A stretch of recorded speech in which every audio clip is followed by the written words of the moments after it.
Good morning friends. दोस्तों, आज हम लॉ ऑफ डिमांड की तीसरी वीडियो के बारे में बात कर रहे हैं, यानी कि तीसरे पार्ट के बारे में बात कर रहे हैं। इससे पहले 2 वीडियो लॉ ऑफ डिमांड के ऊपर बन चुकी है, उसको आप देखिए, उसके बाद में इस वीडियो पे आइए। इस वीडियो के लिंक के अंदर मैं उन सभी जो लॉ ऑफ डिमांड की 2 वीडियो थी उनके लिंक इसके डिस्क्रिप्शन में डाल दूंगा। ओके, आज हम बात करने वाले हैं दोस्तों तीसरी चीज़ की, जो मेन कॉन्सेप्ट होता है, जिसके अंदर से क्वेश्चन आता है एग्जाम के अंदर। ठीक है ना। क्या है वो कॉन्सेप्ट? वो है movement along the demand curve and shift in demand curve. यानी कि डिमांड कर्व के अंदर मूवमेंट भी होती है और डिमांड कर्व की शिफ्टिंग भी होती है। ये दोनों चीज़ें अलग अलग होती है। दोनों प्रोसेस के अंदर ही मांग कम ही होती है और मांग ज़्यादा भी होती है। ठीक है ना। जब शिफ्ट करेंगे तब भी ज़्यादा होगी डिमांड और डिमांड कम भी हो सकती है। डिमांड कर्व जब मूव करता है वहाँ पर भी क्या होती है, डिमांड कम हो सकती है, ज़्यादा भी हो सकती है। ठीक है ना। बेसिकली हमने जो लॉ ऑफ डिमांड के अंदर पढ़ा था वो पढ़ा था कि demand is the function of price, यही पढ़ा था। यानी डिमांड के ऊपर जिस वस्तु की हम डिमांड कर रहे हैं उसी की प्राइस का इफेक्ट पड़ेगा, वो तो था लॉ ऑफ डिमांड। ठीक है ना। ऐसी सिचुएशन के अंदर जो डिमांड कर्व होता है उसके अंदर मूवमेंट आती है दोस्तों, शिफ्ट नहीं होता वो। ठीक है ना। वो मैं आगे आपको सारी चीज़ें क्लियर कर दूंगा। ठीक है। तो एक बार बात करते हैं लॉ ऑफ डिमांड के अंदर क्या था कि जिस कमोडिटी की डिमांड के बारे में हम बात कर रहे हैं उसकी डिमांड केवल उसी की प्राइस से इफेक्ट होती थी। क्लियर। यहाँ पर हम बाकी जो अन्य बातें स्टार्टिंग में लिखते थे ना, अन्य बातें समान रहने पर, या लिखते थे सेट्रेस पैरिबस या all thing will remain same. ठीक है ना। अगर कीमत बढ़ेगी तो डिमांड कम हो जाएगी, अगर कीमत कम होगी तो डिमांड बढ़ जाएगी, ये चीज़ पढ़ते थे। वहाँ पर हमने जो अन्य बातें थी, कौन कौन सी अन्य बातें किनको बोलते हैं? सेट्रेस पैरिबस क्या होता है? यानी कि इस गुड्स की रिलेटेड गुड्स, यानी price of related goods, income of the consumer, ठीक है ना, प्रोपेंसिटी टू कंज्यूम, ठीक है। उसके बाद में दोस्तों पॉपुलेशन, ठीक है। उसके बाद में दोस्तों इंटरेस्ट, फैशन, हैबिट, वेदर, ठीक है ना, मार्केट सिचुएशन, कंट्री सिचुएशन, ये सारी चीज़ें जो है वो इफ़ेक्ट करती है डिमांड को। लेकिन हमने क्या कहा लॉ ऑफ डिमांड में कि मार्शल ने इन सारी चीज़ों को कांस्टेंट मान लिया, भी इन चीज़ों का डिमांड के ऊपर कोई इफेक्ट नहीं पड़ने वाला, इनको हम इग्नोर कर रहे हैं। अगर इन चीज़ों को आप शामिल कर लोगे लॉ ऑफ डिमांड में तो मेरा जो ये लॉ ऑफ डिमांड है ये फेल हो जाएगा, मार्केट पर ये अप्लाई नहीं हो सकता। ठीक है ना। ये बात थी। तो डिमांड के ऊपर बेसिकली 2 चीज़ों का इफेक्ट पड़ता है। एक तो पड़ता है उसी गुड्स की प्राइस का, एक पड़ता है अन्य जो बातें थी जो मैंने अभी बताई आपको उन चीज़ों का। तो डिमांड के अंदर अगर मूवमेंट आती है तो वो इसके हिसाब से आएगी, यानी कि किसी भी कमोडिटी की अगर प्राइस कम हो जाती है तब उसकी डिमांड बढ़ती है। उसको क्या बोलते हैं? एक्सटेंशन बोलते हैं डिमांड में। क्लियर। अगर किसी वस्तु की प्राइस बढ़ जाए और डिमांड कम हो जाए तो उसको क्या बोलते हैं? कॉन्ट्रैक्शन इन डिमांड, यानी कि मांग का संकुचन बोलते हैं उसको। ये नहीं बोलते कि मांग में कमी हो गई या मांग में वृद्धि हो गई। इंक्रीज और डिक्रीज का जिक्र सिर्फ दोस्तों हम शिफ्टिंग में करते हैं। जब बात आती है डिमांड कर्व के शिफ्ट की तब हम बोलते हैं कि मांग बढ़ी है, मांग में कमी हुई है या मांग में वृद्धि हुई है। ठीक है। तो इसके लिए 2 कॉन्सेप्ट हमारे पास हैं। कौन कौन से, उनके बारे में बात करते हैं हम। सबसे पहला कॉन्सेप्ट है हमारे पास extension of demand and contraction of demand. ठीक है। एक्सटेंशन ऑफ डिमांड,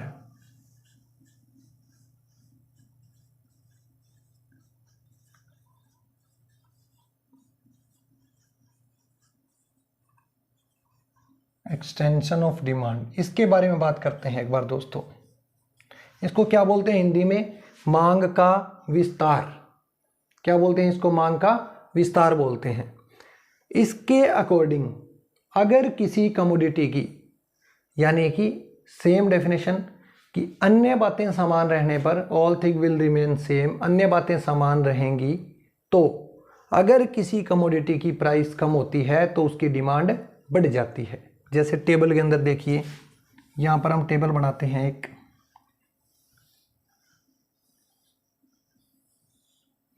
यहाँ पर लिख देते हैं प्राइस, यहाँ पर लिख देते हैं डिमांड या क्वांटिटी डिमांडेड। ठीक है,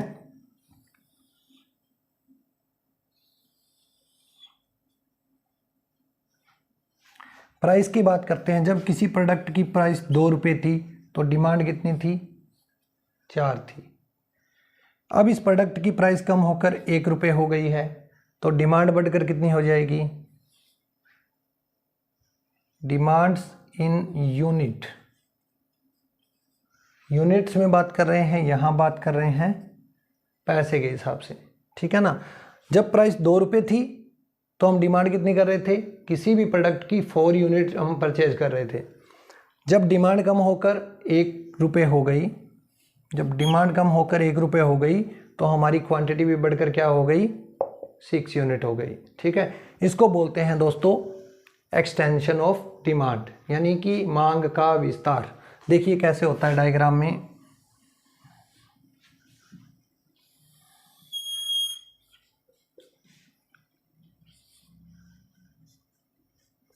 यहाँ पर प्राइस,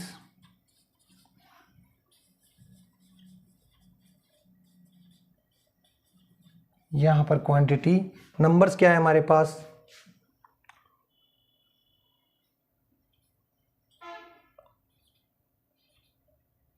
ठीक है, प्राइस में क्या है? 1 2 1 2। ओके, अब देखिए सबसे पहले हम इसका बनाते हैं। प्राइस जब 2 रुपये थी तो डिमांड कितनी थी? 4।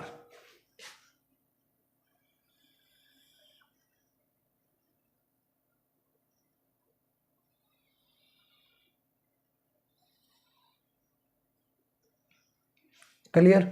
जब प्राइस कितनी थी? 2 रुपये थी तो डिमांड कितनी थी? 4 यूनिट की थी। इसको दोस्तों हम एक पॉइंट के रूप में मान लेते हैं ए। ठीक है, अब बात करते हैं दूसरे की। जब प्राइस कम हुई, प्राइस कम होकर 1 रुपये हो गई, डिमांड बढ़कर कितनी हो गई? 6 यूनिट हो गई। यानी कि यहां से ये चलेगा यहां तक। इसको मान लेते हैं दोस्तों बी पॉइंट। यानी कि जब प्राइस कम हुई तो क्वांटिटी बढ़ गई।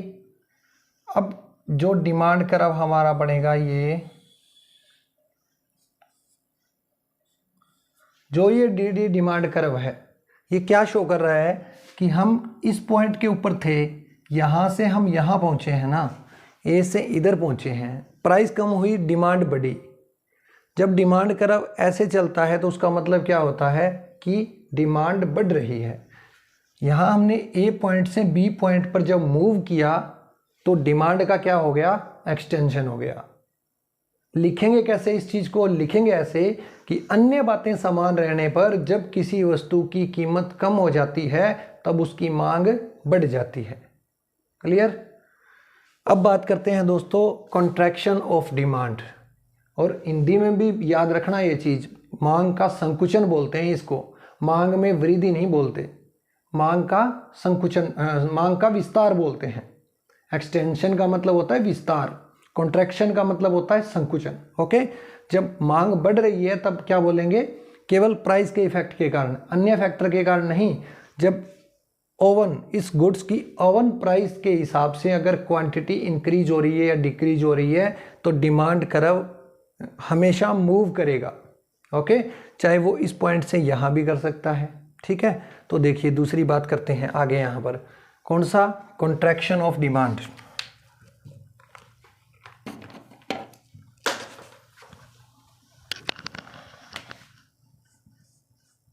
ये नोट करते रहा करो, साथ साथ पेन चलाया करो दोस्तों। पेन जितना चलाओगे उतना इकोनॉमिक्स ज़्यादा समझ में आएगी। डायग्राम बनाओगे, टेबल बनाओगे तो ज़्यादा कॉन्सेप्ट बहुत जल्दी क्लियर होते हैं। ठीक है ना।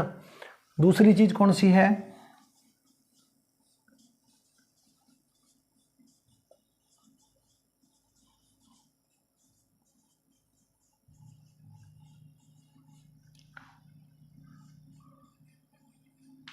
कॉन्ट्रैक्शन ऑफ डिमांड, यानी मांग का संकुचन।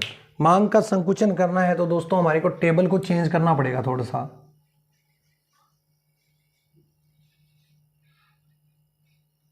टेबल को क्या करना पड़ेगा? चेंज करना पड़ेगा। और इस डायग्राम को भी हम थोड़ा चेंज कर लेते हैं।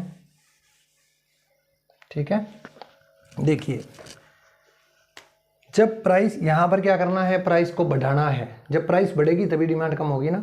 मान लो प्राइस पहले कितनी है, पहले प्राइस है 2 रुपये, ठीक है, और प्रोडक्ट को हम परचेज कर रहे हैं 4 यूनिट। क्लियर। जब प्राइस बढ़कर कितनी हो गई 6, ये क्वांटिटी कम करके कितनी कर दी 2। क्लियर। डिमांड, प्राइस जब 2 रुपये थी तो हम कितनी, किसी भी प्रोडक्ट की, जैसे मार्कर है इसकी हम 4 यूनिट परचेज कर रहे थे। जब ये डिमांड बढ़ गई, डिमांड क्या हुई है, सॉरी, जब ये प्राइस बढ़ गई है, प्राइस बढ़ी है तो क्या हुआ है, डिमांड डिक्रीज हो गई है। इसको क्या बोलते हैं, कॉन्ट्रैक्शन ऑफ डिमांड, यानी मांग का संकुचन। देखिए यहाँ पर बात करते हैं, प्राइस के ऊपर हमने लगाना है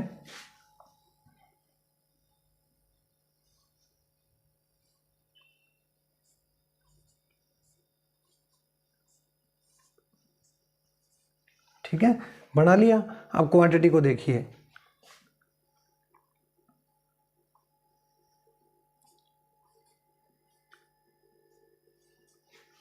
ओके। अब देखिए पहली टेबल को एक्सप्लेन करते हैं डायग्राम के अंदर। जब प्राइस 2 रुपये है तो क्वांटिटी डिमांडेड कितनी है 4 यूनिट। जब प्राइस 2 रुपीज़ है तो क्वांटिटी डिमांडेड कितनी है 4।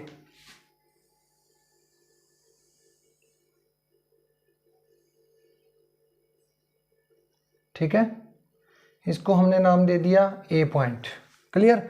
अब क्या हुआ, प्राइस बढ़ गई, प्राइस बढ़ी तो डिमांड ऑब्वियसली कम होगी, यानी कि 6 रुपीज़ प्राइस हुई है तो डिमांड कितनी है 2 यूनिट हो गई, यानी कि 6 रुपीज़ प्राइस होने से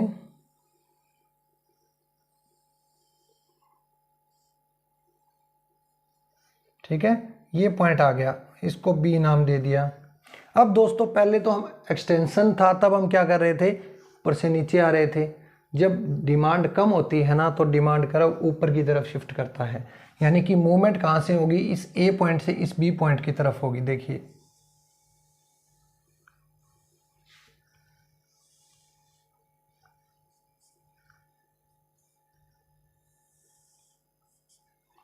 ए पॉइंट से जब बी पॉइंट पर हम पहुंचे तो इसको क्या बोलते हैं, कॉन्ट्रैक्शन इन डिमांड या मांग का संकुचन। आशा करता हूं दोनों कॉन्सेप्ट आपके बिल्कुल क्लियर है। ये होता है दोस्तों मूवमेंट। जब हम एक ही डिमांड कर्व के, यहाँ सिंगल डिमांड कर्व है ना, एक ही डिमांड कर्व के एक पॉइंट से दूसरे पॉइंट पर जाएं, चाहे इससे इस पर जाएं चाहे इससे इस पर आएँ, वो क्या होती है, मूवमेंट ऑफ डिमांड कर्व होती है। ओके, और ये 2 तरीके की होती है, एक्सटेंशन इन डिमांड और कॉन्ट्रैक्शन ऑफ डिमांड, 2 तरीके की होती है। अब आगे बात करते हैं दोस्तों शिफ्टिंग की। देखिए शिफ्टिंग के कॉन्सेप्ट में क्या करना है,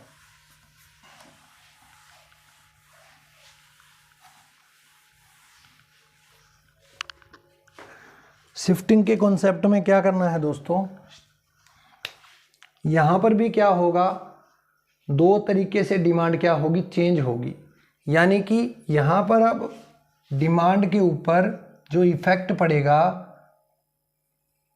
वो केवल प्राइस का नहीं पड़ेगा, प्राइस का तो पड़ेगा ही पड़ेगा, इसके अलावा प्राइस ऑफ रिलेटेड गुड्स, ठीक है, कंज्यूमर का इंटरेस्ट, कंज्यूमर की हैबिट, ठीक है, वेदर, ठीक है, फैशन, उसके अलावा एक्सपेक्टेशंस, ठीक है, इन सारी चीज़ों का जब इफेक्ट पड़ता है डिमांड के ऊपर, यानी कि प्राइस तो कांस्टेंट रहती है।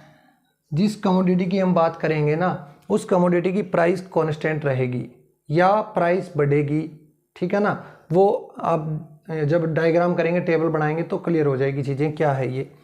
तो ये भी 2 तरीके से होती है दोस्तों। कौन कौन से तरीके से, पहला होता है यहाँ पर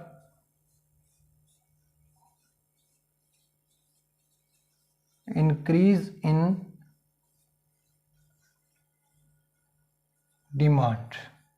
जब ये इंक्रीज और डिक्रीज वर्ड जहां भी आ जाए ना तो आप समझ जाना कि डिमांड कर्व शिफ्ट हो रहा है, या कमी या वृद्धि आ जाए कहीं पर तो उसका मतलब क्या है कि शिफ्ट हो रहा है डिमांड कर्व, ठीक है ना, एक कर्व से दूसरे कर्व के ऊपर। ठीक है। तो यहाँ पर ये दो तरीके से होती है दोस्तों, दो तरीके से होती है। कैसे? या तो प्राइस कांस्टेंट रहे और डिमांड बढ़ जाए,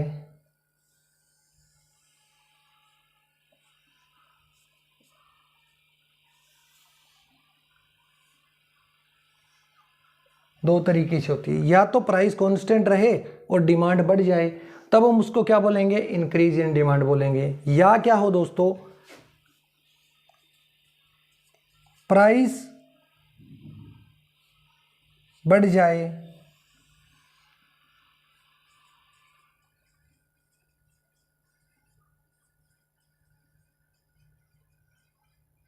डिमांड कांस्टेंट रहे, डिमांड क्या रहे? कांस्टेंट रहे। ये दो शर्तें होती है, 1 2। क्लियर? ये दो चीज़ें कहाँ लागू होती है? इंक्रीज इन डिमांड के अंदर। ठीक है, कि या तो प्राइस कांस्टेंट रहे और डिमांड बढ़ जाए, तब भी डिमांड की तरफ शिफ्ट हो जाएगा। या क्या हो, प्राइस बढ़ जाए और डिमांड कांस्टेंट रहे। ठीक है ना? देखिए इसकी टेबल बनाते हैं एक यहाँ पर हम।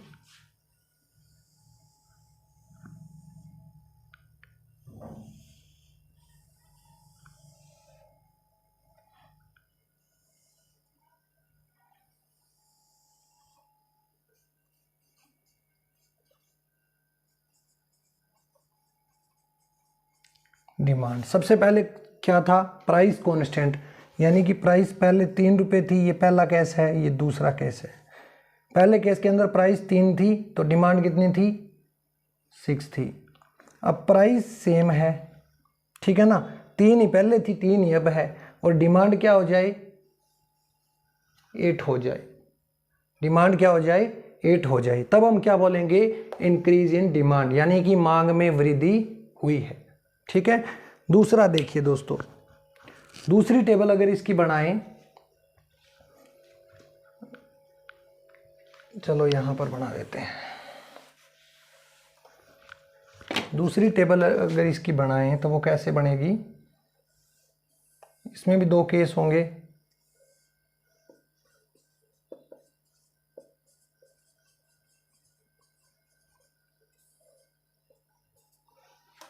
ठीक है, एक और दो केस हैं। दूसरे केस में क्या था कि प्राइस तो बढ़ जाए, यानी मान लो प्राइस पहले 3 रुपये है और बाद में 4 रुपीज़ हो जाती है।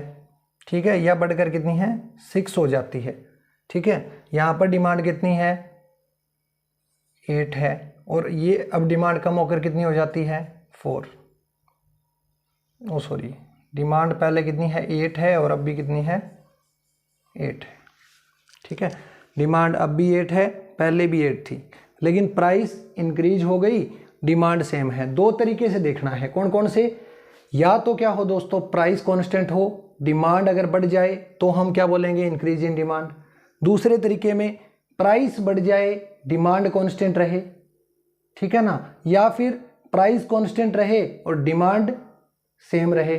ठीक है ना? तब भी क्या होगा? जो इंक्रीज हो जाएगी डिमांड में। डायग्राम देखते हैं, डायग्राम से समझ में आ जाएगा आपको।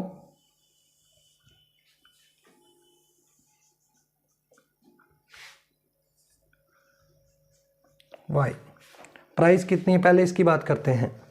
प्राइस कितनी है? 3 और 6 है, तो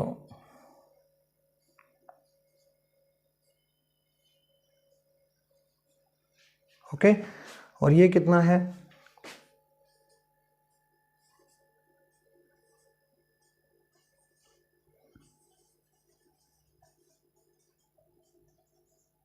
क्वांटिटी, और यहाँ पर प्राइस। अब देखिए दोस्तों, डिमांड कर बनाना है। प्राइस पहले 3 रुपये है, तो डिमांड कितनी है? 8 है।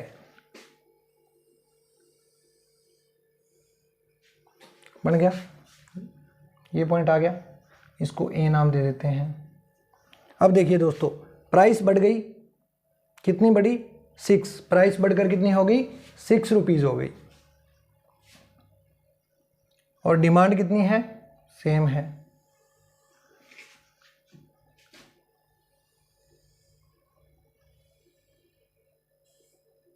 ये आ गया, बी पॉइंट आ गया हमारे पास। इसकी डिमांड कर्व हमने कैसे बनाई, ये बना दी ना, जब प्राइस सेम, डिमांड तो सेम है दोस्तों, प्राइस बढ़ गई फिर भी डिमांड को हम इंक्रीज मानेंगे, यानी कि डिमांड कर्व अब शिफ्ट हो जाएगा यहां से इस D1 पॉइंट के ऊपर। क्लियर हुआ। पहली टेबल क्या थी हमारी कि प्राइस में इंक्रीमेंट होना चाहिए और डिमांड कांस्टेंट रहनी चाहिए। अगर ये कंडीशन पूरी होती है तो हम क्या बोलेंगे कि मांग में वृद्धि हो गई है, यानी कि डिमांड कर्व शिफ्ट हो जाता है। जब कोई डिमांड कर्व ऊपर की तरफ जाता है ना, तब उसको क्या बोलते हैं, मांग में वृद्धि बोलते हैं। क्लियर। यहाँ पर क्या था, क्वांटिटी सेम है, जब प्राइस 3 रुपये थी तो भी 8 यूनिट थी, जब प्राइस 6 रुपीज़ होगी तो भी 8 रुपीज़ है, 8 यूनिट है। ओके, तो इसको बोलते हैं इंक्रीज इन डिमांड। अब बात करते हैं दोस्तों डिक्रीज इन डिमांड की।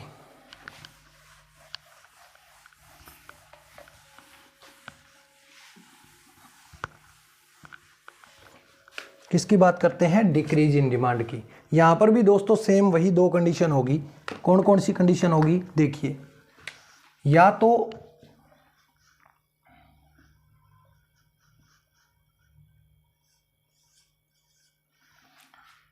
डिक्रीज इन डिमांड, वही दो कंडीशन होगी। पहली की बात करते हैं,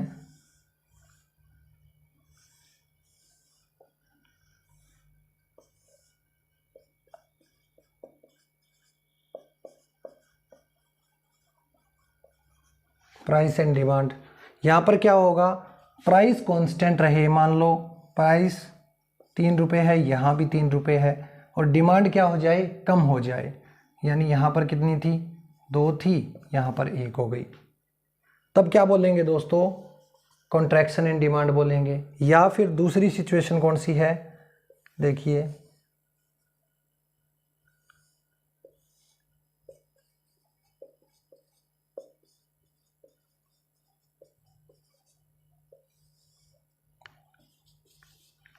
प्राइस कम हो जाए, क्या हो जाए, प्राइस कम हो जाए, डिमांड सेम रहे। ठीक है, तब हम क्या बोलेंगे कि जो है किस में हुआ है, डिक्रीज हुआ है डिमांड के अंदर, प्राइस क्या हो जाए, बढ़ जाए। यहाँ पर क्या है, पहले प्राइस को मान लेते हैं 3, ठीक है, और इसको मान लेते हैं हम 4 कांस्टेंट। ठीक है, अब ये तो सेम रखनी है, डिमांड को तो सेम रखना है, प्राइस में चेंज करना है। ठीक है, प्राइस में चेंज करना है। प्राइस कम होकर कितनी हो गई है, मान लो 2 रुपीज़ हो गई है। ठीक है, तब भी क्या बोलेंगे दोस्तों, डिक्रीज इन डिमांड बोलेंगे। डायग्राम बनाते हैं, देखिए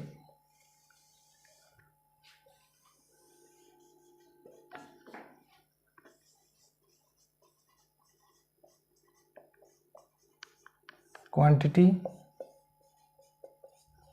प्राइस, ये y x हो। क्लियर, 1 2 3, 1 2 3। जब प्राइस 3 रुपीज़ है तब डिमांड कितनी है, 2।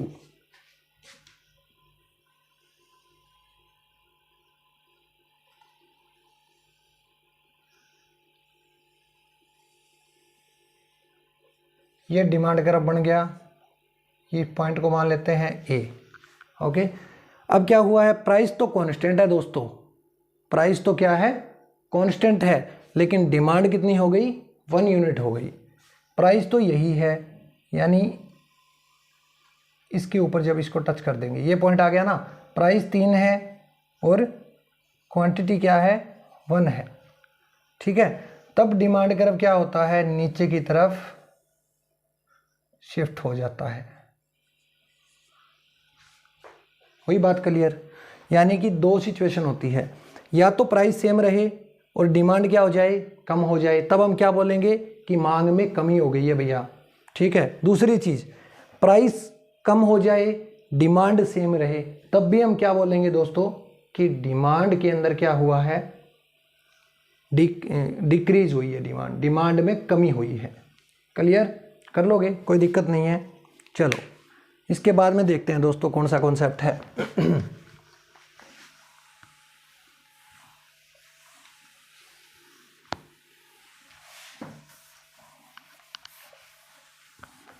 इसके बाद में दोस्तों एक कॉन्सेप्ट आता है कि अगर आपको ये दोनों चीज़ें एक ही डायग्राम में दिखानी पड़ जाए तो कैसे दिखाओगे भैया, कि आपको दिखाना है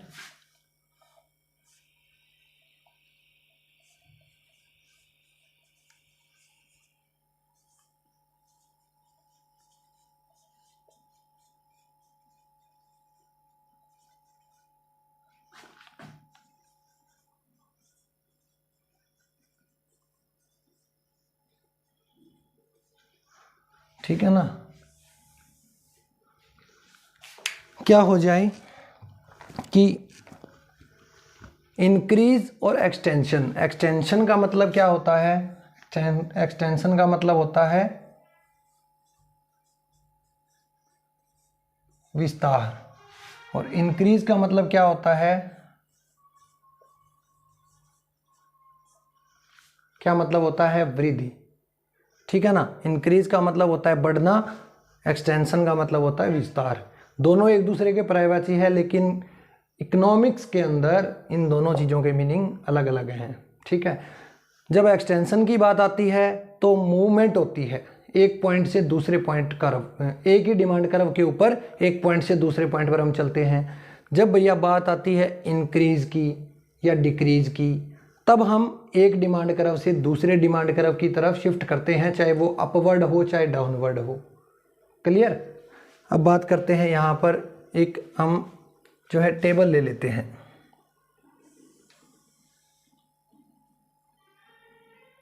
या चलो सीधा ही आपको बता देता हूँ मैं डायग्राम से।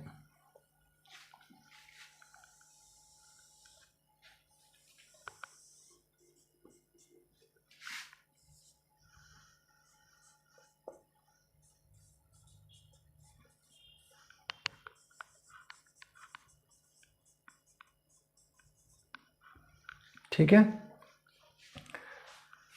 मांग में इंक्रीमेंट कब होता है, जब प्राइस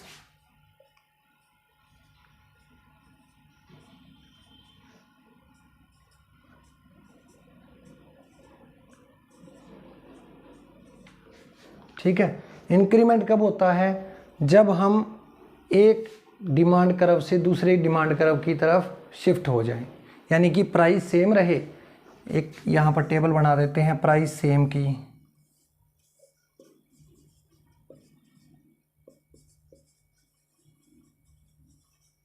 ठीक है, प्राइस 3 रुपीज़ 3 रुपीज़ और डिमांड क्या हो जाए, 2 से 4 हो जाए। ठीक है ना। पहले इस दूसरा डायग्राम कौन सा था, एक्सटेंशन का, यानी कि प्राइस डिमांड। ठीक है। प्राइस पहले क्या थी, 3 रुपये थी, और अब प्राइस क्या हो गई है, 2 रुपये हो गई है। तो डिमांड पहले 4 थी, अब 6 हो गई है। ठीक है। अब देखिए यहाँ पर सबसे पहले इस चीज़ को बनाते हैं। जब प्राइस कितनी है, 3 रुपये है, तो डिमांड कितनी है, 2 है। जब प्राइस कितनी है, 3 रुपीज़, 2 है। ठीक है। जब प्राइस 3 है तो डिमांड कितनी है, 4 है। यानी प्राइस वही है और डिमांड कितनी है, 4। ये 2 डिमांड कर्व आ गए ना हमारे पास।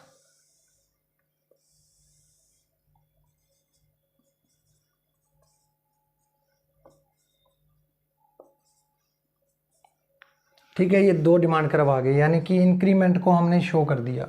ठीक है। अब बात करनी है किसकी, एक्सटेंशन की। एक्सटेंशन कैसे होता है, एक डायग्राम के अंदर देखिए प्राइस कितनी है, 3 रुपीज़ है, और डिमांड कितनी है, डिमांड कितनी है, 4 है। डिमांड कितनी है 4 है, यानी कि हम इस पॉइंट के ऊपर हैं। ठीक है, अब क्या है, प्राइस कम होकर कितनी हो गई है 2 रुपये हो गई है, प्राइस कम होकर 2 रुपये हो गई है और डिमांड कितनी हो गई है 6 हो गई है।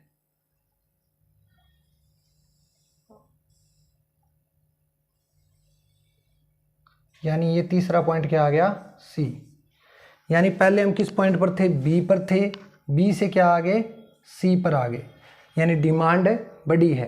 क्या बोलते हैं इसको, एक्सटेंशन बोलते हैं।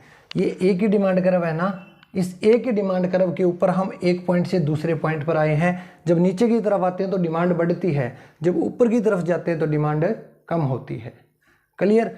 तो ये इकट्ठा आपसे पूछ सकते हैं कि increase and extension of demand curve बनाइए भाई, एक ही डायग्राम बनाना है, एक में दोनों चीज़ें बता दो, कैसे बताओगे, ठीक है ना। तो उसके लिए ये चीज़ है, कर लोगे। फिर आगे देखते हैं दोस्तों,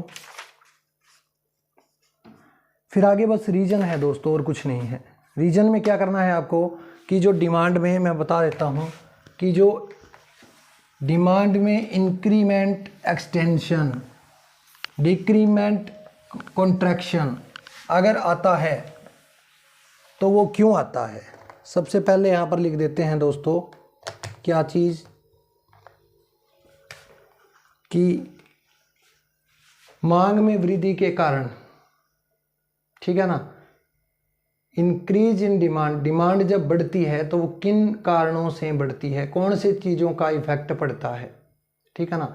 जब मैंने आपको 2 वर्ड बताए थे, एक बताया था इंक्रीज, एक बताया था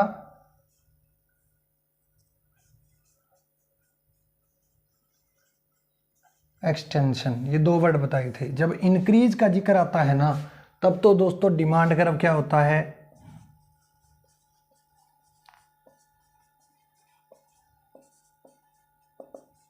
शिफ्ट होता है। और ऐसी सिचुएशन में मूवमेंट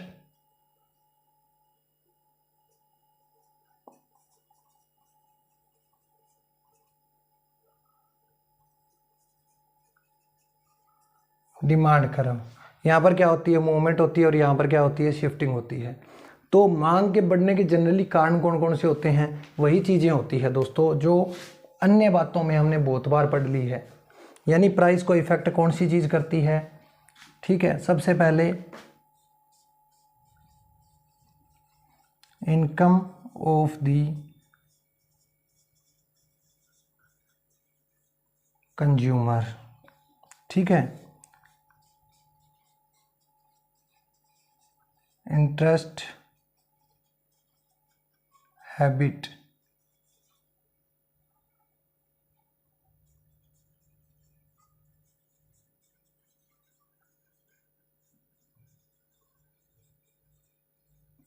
अगर कंज्यूमर की इंटरेस्ट में, हैबिट में चेंज आ जाता है, अगर वो चेंज पॉजिटिव है तब तो डिमांड बढ़ जाएगी, नहीं तो कम हो जाएगी। इसी तरह इनकम अगर बढ़ जाएगी तो डिमांड भी बढ़ जाएगी, इनकम अगर कम हो गई तो डिमांड भी कम हो जाएगी।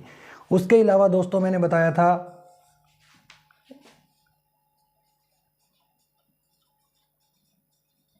इन्वायरमेंट ऑफ द कंट्री, अगर हमारे देश के अंदर शांति है, युद्ध की कोई स्थिति नहीं है, तो इकोनॉमी ग्रो करेगी और डिमांड क्या होगी, बढ़ जाएगी, ठीक है ना। जब सामान्य हालात होते हैं देश के अंदर, ठीक है ना, तब डिमांड क्या होती है, बढ़ जाती है। दूसरी चीज़, फिर इसके बाद में क्या था, फ्यूचर एक्सपेक्टेशंस,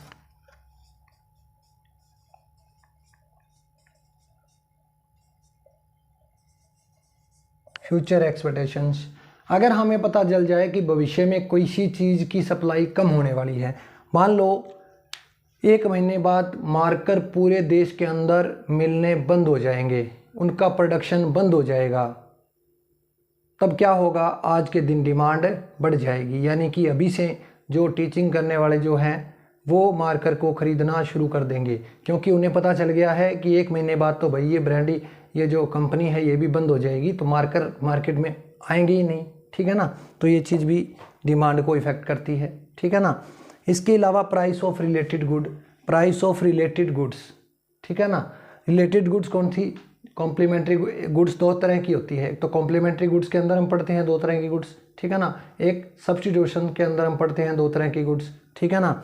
तो अगर सब्स्टिट्यूट किसी चीज़ के मार्केट के अंदर ज़्यादा आ रहे हैं, ठीक है ना, जब किसी चीज़ के सब्स्टिट्यूट मार्केट में ज़्यादा आ रहे हैं तो उनकी प्राइस क्या होती है? कम होती है, और ऐसी सिचुएशन में डिमांड बढ़ जाती है।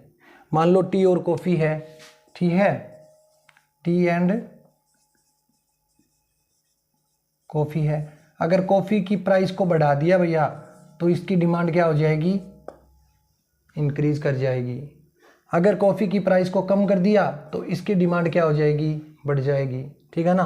तो ये कुछ बेसिक सी बातें थी कि डिमांड कैसे बढ़ती है। दूसरी चीज़ कि पॉपुलेशन अगर कम हो रही है लगातार तो डिमांड कम हो जाएगी, पॉपुलेशन अगर बढ़ती है तो डिमांड बढ़ जाएगी, ठीक है ना। यही चीज़ है।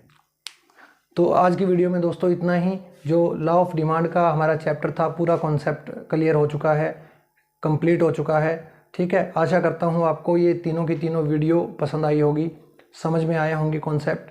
तो दबा के दोस्तों आपसे एक ही रिक्वेस्ट है कि चैनल को सब्सक्राइब कीजिए, वीडियो को जितना फैला सकते हो उतना फैलाइए कि सबको इसका प्रॉफिट मिले, ठीक है ना। यानी कि ज्ञान बांटने से बढ़ता है। अलग अलग जगह इन चीज़ों को सोशल साइट के ऊपर पोस्ट कर दिया करो, ठीक है ना। वैसे भी तो पोस्ट डालते रहते हो, स्टोरी देखते रहते हो, लोगों की स्टेटस देखते रहते हो, ठीक है ना। तो इसको अगर आप कहीं आगे फॉरवर्ड करोगे तो इससे हेल्प होगी और बच्चों की, ठीक है ना। जिनको ये चीज़ें नहीं आती उनको भी सीखने को मिल जाएगी, तो आपको इस चीज़ का पुण्य मिलेगा। ओके, तो आपसे यही गुजारिश है दोस्तों, चैनल को सब्सक्राइब कीजिए, वीडियो को लाइक करें, इसको शेयर करें ज़्यादा से ज़्यादा, और कमेंट सेक्शन के अंदर कमेंट फीडबैक ज़रूर दीजिए। अगर आपको ये वीडियो पसंद आई है तो वो लिखिए, नहीं आई है तो लिखिए, कुछ कमी लगी है तो वो बताइए। अगर इस तरह की कोई और वीडियो आप चाहते हैं किसी टॉपिक के ऊपर जो आपको क्लियर नहीं हो रहा, ठीक है ना, क्लियर, चाहे वो किसी भी क्लास का हो, इकोनॉमिक्स से रिलेटेड, स्टैटिस्टिक्स से रिलेटेड, किसी भी तरह का कोई टॉपिक हो, ठीक है ना, वो आप कमेंट सेक्शन में लिखिए।